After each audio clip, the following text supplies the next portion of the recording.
All right, so now let's cover some of the more saints of Rajasthan, especially the female saints of Rajasthan we'll be covering in this session. And thereafter, we'll be moving towards the important sampradaya of Rajasthan, especially important from the exam point of view. All right. So first is Mirabai. As you all know, a very big name if we talk about Krishna's devotion. Okay.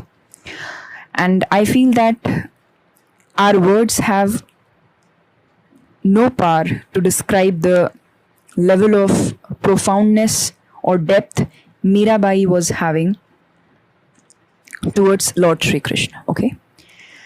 But to simplify the thing, I would like to say that Mirabai was actually a very, very big name if we talk about, Krishna devotion. She considered Krishna as her husband. Okay. तो मीराबाई ने जो कृष्ण की devotion या कृष्ण की भक्ति करी है वो पति स्वरूप में करी है, वो भगवान कृष्ण को अपना पति मानती थी. ऑलराइट.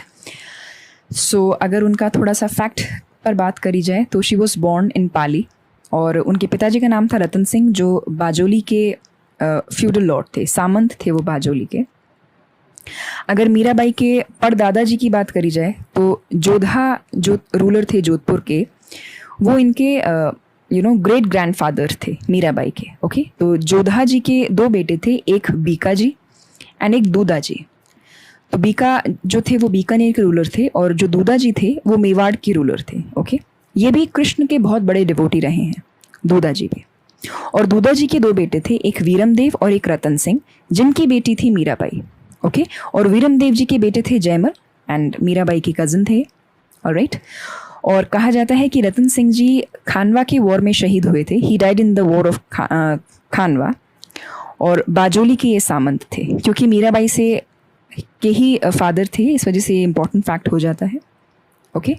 और कहा जाता है कि because Dudha ji was also great devotee of lord Shri Krishna, तो कहीं ना कहीं मीरा जी के जो अंदर कृष्ण के प्रति लगाव था या भक्ति थी उसको एक जागृत करने का बहुत बड़ा रोल या उसको वाटर उस भक्ति के रूट्स को वाटर करने का काम कहीं ना कहीं दूधा जी ने भी किया था. He supported and promoted Meera ji in the devotion of lord Shri Krishna. Otherwise पहले राजपूतों में तो स्पेशली इतना मतलब किसी भी विमेन को इतना ज़्यादा उस समय इतनी लिबर्टी नहीं होती थी कि वो इतना ज़्यादा डिवोशन करें आउट ऑफ द वे जाके. बट दूधा जी ने मीरा जी को बहुत सपोर्ट किया as a grandfather also, और because he himself also was a devotee of lord Shri Krishna, so he actually supported Meera Bai lot in her devotion for lord Shri Krishna. Okay. अब कुछ मीरा जी के बारे में हम स्पेसिफिकली बात कर लेते हैं. ये भगवान कृष्ण को अपना हस्बैंड मानती थी, बट क्योंकि एक राजपूत थी खुद भी, तो इनका कुछ समय बाद इनका शादी का प्रस्ताव आया और इनकी भोजराज जी के साथ शादी करवाई गई. ऑलराइट. अभी भोजराज जी कौन थे? ये मेवाड़ के जो राजा थे राणा सांगा, उनके एल्डेस्ट सन थे. ओके. और ये बहुत अच्छे से जानते थे कि मीराबाई कृष्ण की भक्त हैं और बहुत बड़ी भक्त हैं भगवान श्री कृष्ण की.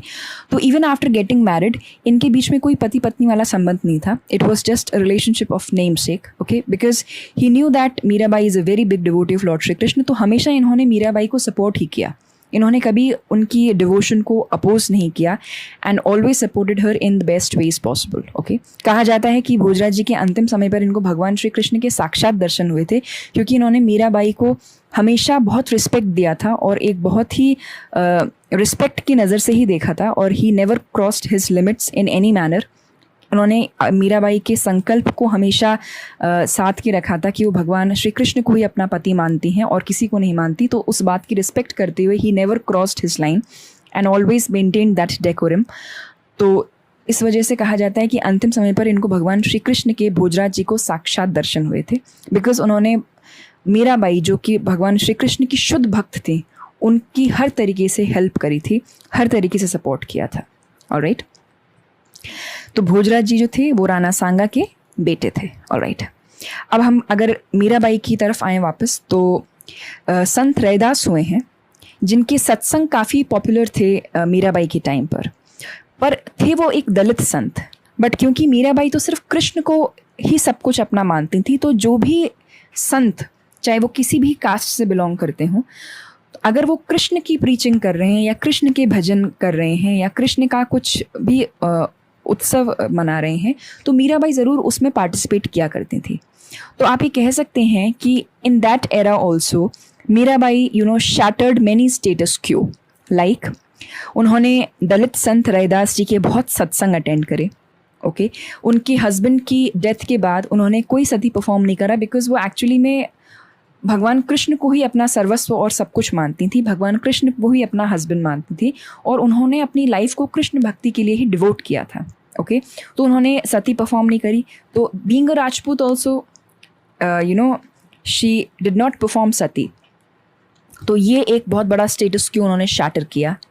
दलित संत रैदास जी के वो बहुत सत्संग भजन अटेंड करती थी, यहाँ पर उन्होंने एक स्टेटस क्यों शैटर करा। ओके उन्होंने ना तो सती परफॉर्म करा ना जोहर परफॉर्म करा, because she was all targeted and focused on her devotion towards Lord Krishna. Okay भगवान कृष्ण की भक्ति के सामने वो और कुछ कॉम्प्रोमाइज़ या कुछ टॉलरेट नहीं करती थी। उनका जो अपना भजन पूजन का जो एक स्केड्यूल था वो प्रॉपरली उसको फॉलो करती थी विदाउट एनी डेविएशन। ऑलराइट कहा जाता है कि कुछ समय बाद उनके हस्बैंड की डेथ के बाद जो वहाँ पे रूलर कुछ समय बाद आए विक्रमादित्य, उन्होंने काफ़ी रेस्ट्रिक्शंस लगाने लग गए मीराबाई के ऊपर कि being a Rajput lady and a widow lady of Bhojraj, you should not attend the satsang bhajan of Dalit Sant, और बहुत तरीके के restrictions impose करना शुरू किया विक्रमादित्य ने, तो जिसको मीरा जी ने टॉलरेट नहीं करा, एंड शी रिटर्न बैक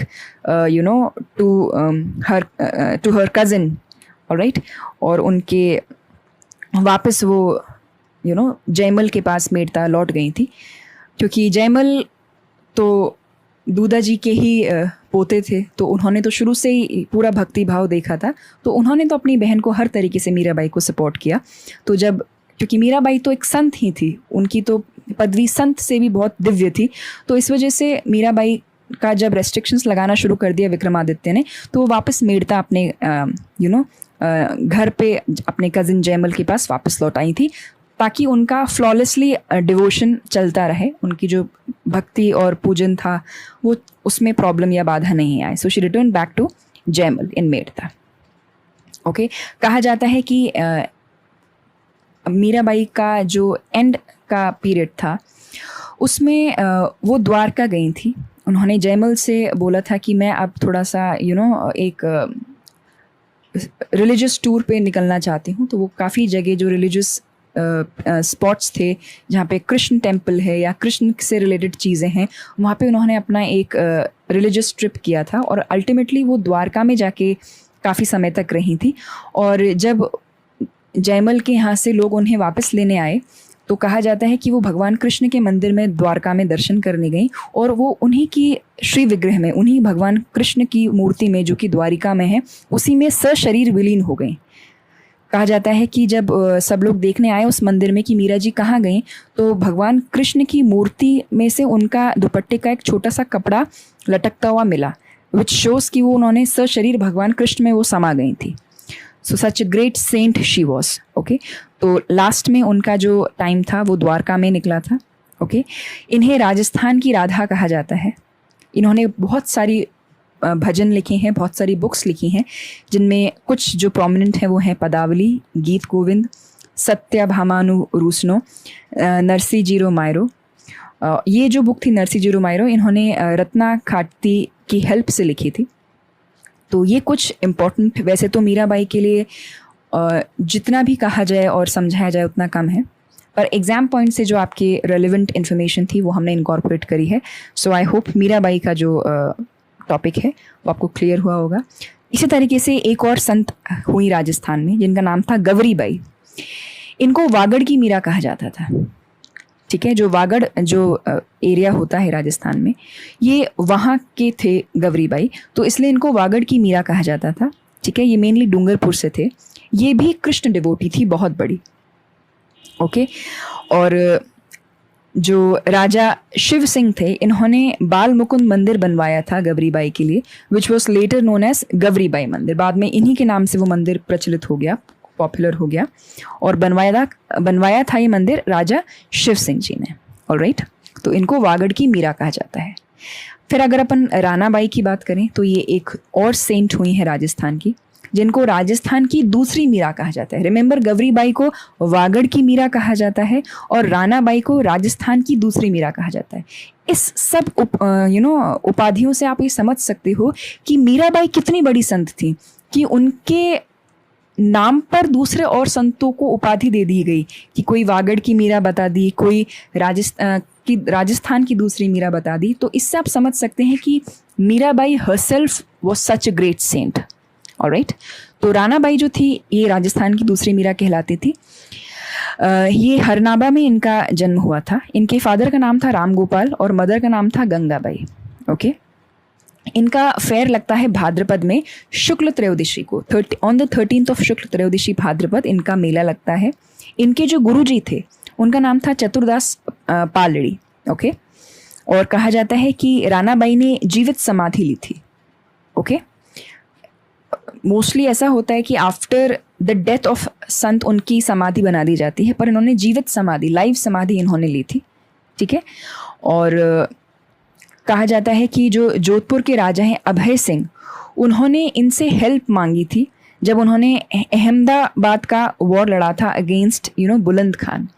तो लड़ाई करते समय इन्होंने रानाबाई को याद किया था और कहते हैं कि वो याद करने के बाद वो युद्ध बहुत अच्छी तरीके से जीते थे अभय सिंह जी।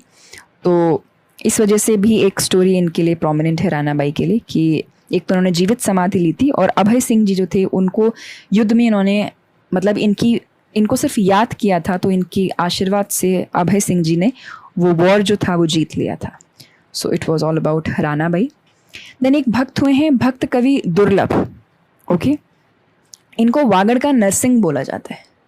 ठीक है, और इनके बारे में बहुत कम इन्फॉर्मेशन है कि एक तो इनको कहा क्या जाता है वागड़ के नरसिंह, दूसरा ये भी लॉर्ड श्री कृष्ण के बहुत बड़े डिवोटी थे। ठीक है, तो आप नाम ध्यान रखिएगा, भक्त कवि Durlabh. Alright, alright, finally will be moving on the last topic of sant and sampraday, that is the sampraday of Rajasthan. Alright, so let's get started. First we'll study about Nimbark sampraday. Okay, वैष्णव संप्रदाय में सबसे जो एंशंट, सबसे ओल्ड जो संप्रदाय है that is Nimbarka sampraday. Okay, now इस संप्रदाय के कुछ और नाम भी हैं। इस संप्रदाय को हन संप्रदाय कहा जाता है, कुमार संप्रदाय भी कहते हैं, या सनकादिक संप्रदाय के नाम से भी इस निम्बार्क संप्रदाय को जाना जाता है। ऑलराइट, कहा जाता है कि ये जो संप्रदाय है ये द्वैताद्वैतवाद में के प्रिंसिपल पर विश्वास रखता है। तो द्वैताद्वैतवाद मतलब भगवान की सगुण और निर्गुण दोनों फॉर्म्स को ये संप्रदाय इक्वली इंपॉर्टेंस देता है कि सगुण फॉर्म भी है और निर्गुण फॉर्म भी है।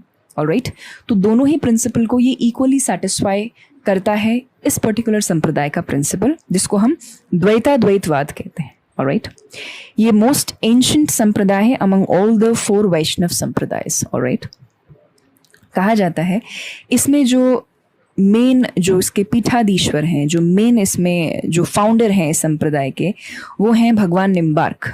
ओके, जिनको चक्रराज सुदर्शन का अवतार माना गया है। अभी चक्रराज सुदर्शन कौन है?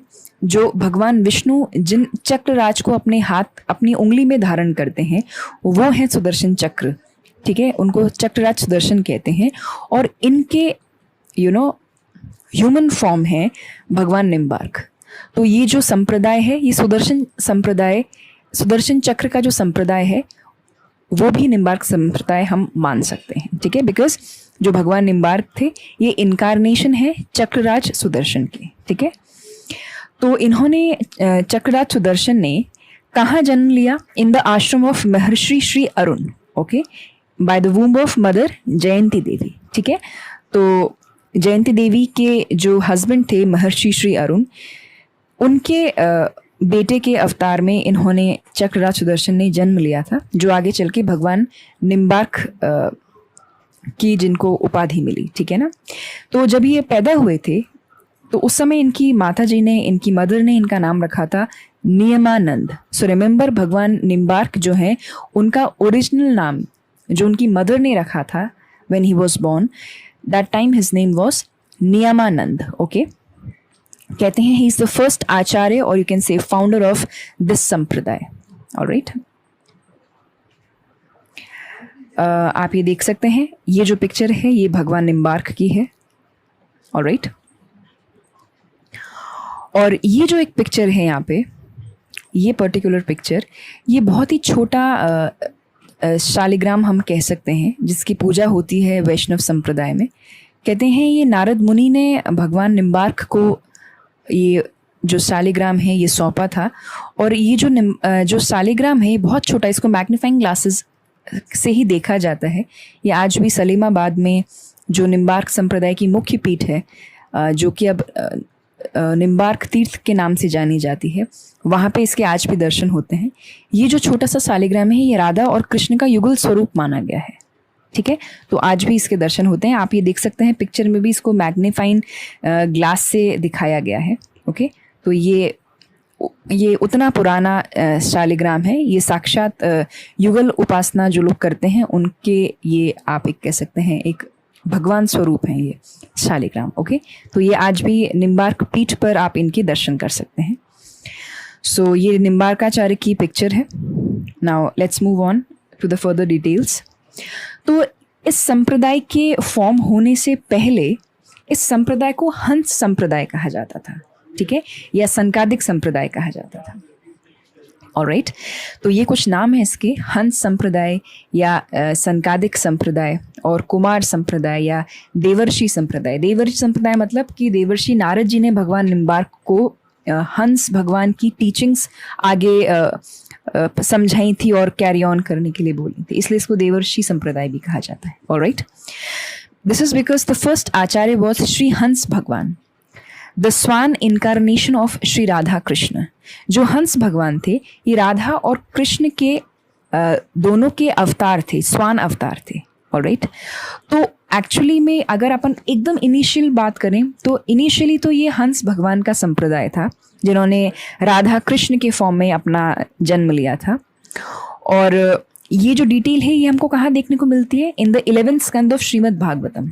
उससे आप इनका हंस भगवान का चरित्र बहुत डिटेल में पढ़ सकते हैं. ठीक है, तो कहा जाता है कि नारद मुनि ने जो भगवान श्री निम्बार्क थे, जिनका भी मैंने आपको ऊपर पिक्चर दिखाया, इनको टीचिंग्स दी थी. किसकी? हंस भगवान की. तो हंस भगवान के संप्रदाय में जो टीचिंग्स थी वो फर्दर कैरी फॉरवर्ड करी नारद जी ने भगवान निम्बार्क को देकर. ठीक है, और फिर फर्दर निम्बार्क संप्रदाय आगे स्टैब्लिश हुआ. Alright, so Nimbark also known as Aruni because ये ऋषि अरुण के बेटे थे. So Nimbark also known as Aruni because of being the son of Aruna rishi. ठीक है, तो ये एक छोटा सा बैकग्राउंड स्टोरी था कि किस तरीके से निम्बार्क फॉर्म हुआ, और निम्बार्क से पहले जो हंस संप्रदाय था उसको क्या क्या किस नाम से बोलते थे. और ये जो निम्बार्क संप्रदाय है ये हंस संप्रदाय का ही फर्दर एक्सटेंशन है, जो शुरुआत करी नारद मुनि ने हंस भगवान की प्रिंसिपल्स को फर्दर कैरी ऑन करते हुए. किसको दी? श्री निम्बार्क को. ऑलराइट, जिनकी फोटो अभी अपन ने ये देखी. ऑलराइट, नाउ मूविंग ऑन, अगर संप्रदाय के बारे में बात करी जाए और फर्दर, तो इस संप्रदाय में राधा और कृष्ण की युगल उपासना होती है. Okay, Radha and Krishna are treated absolutely equally in this. ठीक है, कहा जाता है कि Radha is not different from Krishna. Radha Bhagwan Shri Krishna की आह्लादिनी शक्ति हैं. ओके, और भगवान श्री कृष्ण और श्रीमती राधा रानी को अलग नहीं ट्रीट करते. यहाँ भगवान कृष्ण और राधा को एक ही माना गया है. कहते हैं 2 तन और 1 प्राण. ठीक है, so this is the concept of Nimbark sampraday. The main underline of this sampradaya is that Radha is no different from Krishna. Radha is considered as Sarveshwari Radha or Alhadini Shakti of Shri Krishna. Radha actually, अगर आप जो शास्त्र हैं उनका proper अगर आप अध्ययन करें तो राधा जो है भगवान श्री कृष्ण की सुपर पावर हैं. ओके, जिसको हम आह्लादिनी शक्ति कहते हैं. तो ये संप्रदाय युगल उपासना में विश्वास रखते हैं. राधा कृष्ण को युगल फॉर्म में मानते हैं और राधा और कृष्ण में ये लोग कोई भेद नहीं समझते. They consider both of them as equal power, because they actually are the equal power. In fact, भगवान श्री कृष्ण कहा जाता है कि 16 कलाओं से परिपूर्ण है, और जो राधा रानी है वो 64 मीन्स 64 कलाओं से परिपूर्ण है. So Shri Radhika is the supreme power of lord Shri Krishna. Alright, तो this is the very first sampradaya जिसने ब्यूटिफुली डिस्क्राइब किया importance of Shrimati Sarveshwari Radhika. Alright, now in this sampradaya the symbol of yugal radha krishna is worshipped as the form of Sarveshwar Shaligram. ये जो मैंने अभी आपको एक picture दिखाई थी शालिग्राम की, ये इसको सर्वेश्वर शालिग्राम कहते हैं. ये एक सिंबल है राधे और कृष्ण का, और नारद मुनि ने इस शालिग्राम को भगवान निम्बार्क को सौंपा था, और फिर भगवान निम्बार्क ने आगे अपनी जो हायरार्की थी, जो आगे जो निम्बार्क के पीठ के जो भी पीठाधीश्वर रहे हैं उनको आगे से आगे फर्दर कैरी ऑन करवाया. तो आज भी ये निम्बार्क पीठ में आप इसके दर्शन कर सकते हैं. ऑलराइट, तो this is called Sarveshwar Shaligram. The main centre of Nimbark sampraday is located in Rajasthan in Salemabad. तो सलेमाबाद का अब नाम चेंज होके हो गया है यहाँ पे निम्बार्क तीर्थ. ओके, तो ये कुछ इंपॉर्टेंट फैक्ट थे रिगार्डिंग निम्बार्क संप्रदाय. नाउ द नेक्स्ट संप्रदाय इज अबाउट परनामी. सो परनामी संप्रदाय जो थे उनके फाउंडर थे प्राणनाथ. ओके, इनका मेन सेंटर है पन्ना में, जो कि एमपी में पड़ता है. ऑलराइट, इनका जो मेन बुक है या स्क्रिप्चर आप कह सकते हैं वो है कुजलम स्वरूप. दैट मीन्स ये कृष्ण के कुजलम स्वरूप की पूजा करते हैं. ऑलराइट, और इनका मेन मंदिर जयपुर में है, आदर्श नगर में. This is I think more than enough information about this संप्रदाय from the exam point of view. Alright, तो ये कृष्ण के ही संप्रदाय हैं. जैसे पहला निम्बार्क पढ़ा, देन परनामी संप्रदाय भी कृष्ण को मानने वाले संप्रदाय हैं. देन एक हम डिस्कस करते हैं रामानंदी संप्रदाय या रसिक संप्रदाय आप बोल सकते हैं. ये भगवान राम के उपासक हैं जिनको रामानंदी कहा जाता है. ठीक है, तो जो रामानुज थे उनके शिष्य थे, उनके डिसाइपल थे रामानंद, जिनके नाम से ये पर्टिकुलर संप्रदाय पड़ गया रामानंदी संप्रदाय या रसिक संप्रदाय. ओके, तो ये जो संप्रदाय है इसके 2 डिवीजन हुए. एक तो हुआ गलता जी में, गलता जी का डिवीजन, और एक हुआ राम रसिक संप्रदाय रेवासा. 2 जगह इसका जो सेंटर है. तो जो गलता जी में सेंटर है वो है कृष्णदास पयहारी ने स्टैब्लिश किया, स्थापना करी कृष्णदास पयहारी ने गलता जी में रामानंदी संप्रदाय की. और कृष्णदास पयहारी के ही शिष्य थे अग्रदास जी, जिन्होंने रेवासा में राम रसिक संप्रदाय का स्टैब्लिश किया, स्थापना करी.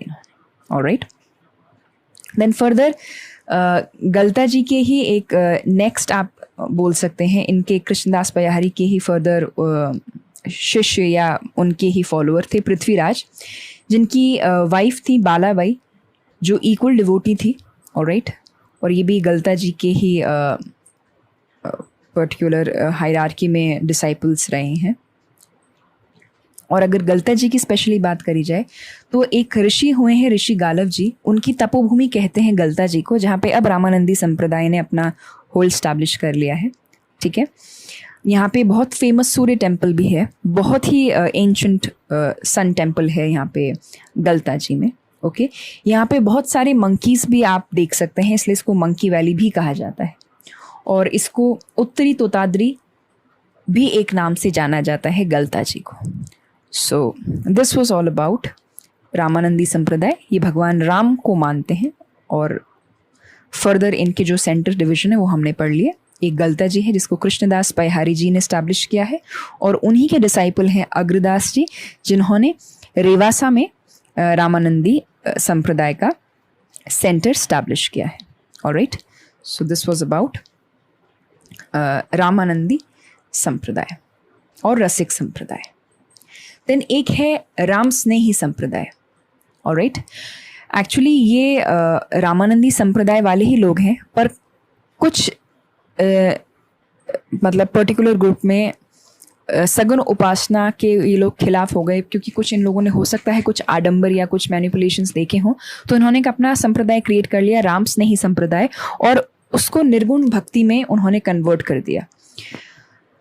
तो तो रामानंदी तो सगुण रूप के भगवान राम को मान रहे थे, ये निर्गुण राम को मानते हैं जिनका कोई स्वरूप नहीं है, निर्गुण भक्ति संप्रदाय है ये, ठीक है। इसके 4 मेन सेंटर्स हैं। ये भगवान राम का जो नाम है राम, उसकी पूजा करते हैं, ओके। ये फॉर्मलेस डिवोशन में विश्वास करते हैं। तो इसके मेन 4 सेंटर्स हैं। एक तो है शाहपुरा भीलवाड़ा में, जिसको रामचरण जी ने स्टैब्लिश किया था, और इन्होंने एक बुक भी लिखी है विच इज़ कॉल्ड अणभैराणी, ओके। ये काफ़ी प्रोमिनेंट और फेमस बुक है जो रामचरण जी ने लिखी है। और नेक्स्ट इसका एक और सेंटर है जो कि है रैन में, जो नागौर में है, ऑलराइट। और ये दरियाव जी ने स्टैब्लिश किया था, ओके। देन एक है इसका सेंटर सीनथल बीकानेर में, ठीक है। इसको हरिराम दास जी ने स्टैब्लिश किया था, और इन्होंने यहाँ पर एक निशानी योग करके एक ग्रंथ भी लिखा था। और चौथा इसका सेंटर है खेडापा जोधपुर में, जो कि रामदास जी ने स्टैब्लिश किया है, ऑलराइट। तो राम स्नेही जो लोग होते हैं, ये लोग मेनली पिंक कलर को मतलब बहुत इम्पोर्टेंस देते हैं, और पिंक कलर का ही अटायर ये लोग पहनना प्रेफर करते हैं। और राम स्नेहियों के लिए स्पेशली बोला जाता है, इनका एक फूल डोल मेला होता है जिसमें सब संत समुदाय लोग आपस में मिलते हैं, जो कि शाहपुरा में लगता है on the next day of Holi, okay. तो ये कुछ इस संप्रदाय के बारे में बात थी। जो हमने रामचरण जी के बारे में डिस्कस किया, जिन्होंने शाहपुरा में अपना मेन सेंटर स्टैब्लिश किया था, वो पैदा हुए थे टोंक में, एक जगह है सोडा करके, और वैश्य फैमिली से ये बिलोंग करते थे। इनके फादर का नाम था भक्तराम और मदर का नाम था देव, ठीक है। पहले ये रामानंद थे, बाद में ये कन्वर्ट हो गए राम स्नेही में, ओके। इनके गुरुजी का नाम था कृपाराम जी दांतड़ा। ये बहुत समय तक कुआड़ा में रहे, उसके बाद ये भीलवाड़ा आ गए, और फिर फाइनली शाहपुरा में जो एक राजा थे रण सिंह जी, उन्होंने इनको शाहपुरा बुला लिया और वहाँ पे इनकी छतरी और मठ बनवा दिए। तो फिर इन्होंने शाहपुरा में अपना मेन सेंटर स्टैब्लिश कर लिया, ठीक है, रामचरण जी महाराज ने। So this was about Ram Snehi sampradaya. ये रामानंद से ही बाइफरकेट होकर इन्होंने निर्गुण भक्ति का संप्रदाय बना लिया। आप इनके मेन 4 सेंटर्स जो हैं वो याद रखिएगा, और किसने स्टैब्लिश किया और उनकी बुक कौन सी है, ये इंपॉर्टेंट पॉइंट है, ऑलराइट। द नेक्स्ट इज नाथ संप्रदाय, ओके। ये जो संप्रदाय है, इसके 2 सेंटर्स हैं। एक तो है वैरागपंथी, जो कि पुष्कर के पास में है, और एक है माननाथी, जिन्होंने महामंदिर को अपना मेन सेंटर माना है, ठीक है। तो इसके 2 बाइफिकेशंस है, वैरागपंथी और माननाथी। तो जो फर्स्ट वैरागनाथ जो थे, वो थे किंग भरतहरि अलवर के, ठीक है।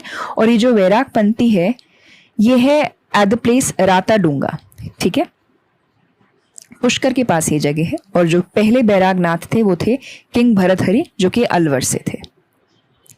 और यहाँ पे नाथ मंदिर एक जालोर में भी है, बहुत फेमस, जिसको सिरे मंदिर के नाम से जाना जाता है। एग्जाम पॉइंट से नाथ संप्रदाय की ये इंफॉर्मेशन मोर देन सफिशिएंट है, alright. The next is Vallabh संप्रदाय। ये भी कृष्ण फॉलोअर्स का संप्रदाय है, ओके। इसको पुष्टि मार्गी संप्रदाय के नाम से भी जाना जाता है। इसमें भगवान कृष्ण के बाल स्वरूप की पूजा करी जाती है। जो भगवान कृष्ण का जो यंगर या एल्डर स्वरूप है, उसको ये लोग नहीं मानते। ये भगवान के बाल स्वरूप की, छुटपन अवस्था में जो भगवान कृष्ण थे, ये उस अवतार की ही पूजा करते हैं, ठीक है। इनके जो मंदिर होते हैं, उनको हवेली के नाम से जाना जाता है। ऐसा कहा जाता है कि वल्लभ संप्रदाय जब पहले था, तो उस समय मंदिरों पर मुगल्स के बहुत अटैक हुआ करते थे। तो वल्लभ संप्रदाय के लोगों ने एक प्लान बनाया कि मंदिरों को मंदिर वाला लुक नहीं देते और हवेली वाला लुक दे देते हैं, ताकि किसी को ये पता ना चले कि ये मंदिर है और हमारे मंदिर मुगल अटैक से प्रोटेक्टेड रहे। तो इस वजह से इनके मंदिर को इन्होंने एक हवेली फॉर्म दे दिया था। तो इनका मंदिर हवेली कहलाता है, और जो हवेली में म्यूजिक या भजन गाते हैं उनको हवेली संगीत कहते हैं, ठीक है।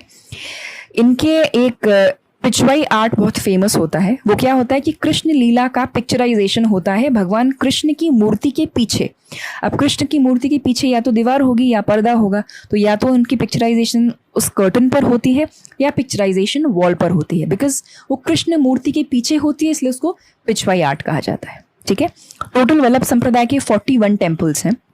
जो मेन टेम्पल है वो कोटा में एक है मथुरेश जी, देन सेकेंड नाथ द्वारा में है श्रीनाथ जी, देन कांकरोली में है द्वारकाधीश जी, कामा भरतपुर में है मदन मोहन जी, और कामा भरतपुर में ही एक जगह है गोकुल चंद जी। ये इनके कुछ मेन टेम्पल्स हैं। So this was about Vallabh Sampradaya. Alright, so these were the important sampradayas of Rajasthan. With this, we have completed all the Sant and Sampradaya of Rajasthan.